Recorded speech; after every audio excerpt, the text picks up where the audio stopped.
magandang tanghali mga kainday. So magluluto tayo ngayon ng ating lunch. Chicken sinampagukan. Kaya keep on watching. Ayan, sauté lang tayo ng luya, bawang, and then ng sibuyas. So sabay-sabay na natin yan. Labasin lang natin yung aroma mga kainday. Ayan, nagsauté na tayo ng bawang, sibuyas, luya. Nalagyan natin ng fish sauce. Basta ang pampalasa yan.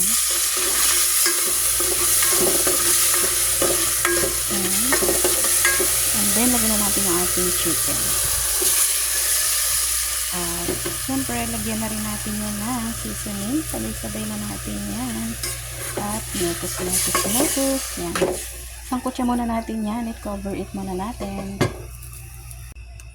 So, tingnan natin mga kainday. Ayan ang ating, isasangkot siya pa rin natin to. Yan. Bago natin siya lagyan ng sampalok. Stay muna natin yan hanggang sa mawala yung lansa niya.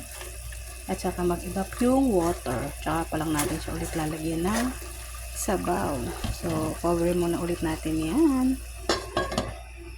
Hindi, tingnan na natin. Yan na, diba? Nag-evap na yung water. Nag-evaporate na. So, natuyuan na siya yung ating pinang sauté. So, lalagyan na natin yan ng sinigang sa sampalok.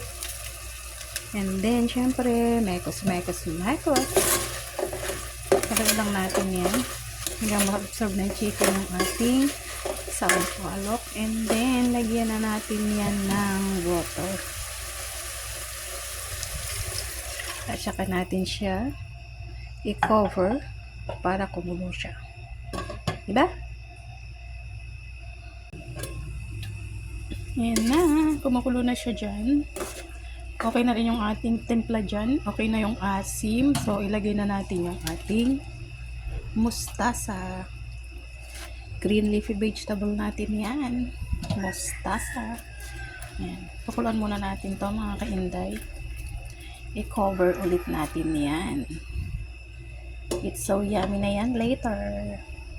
So, yan na. Ang ating chicken sinampalukan for lunch. Ayan, luto na yung ating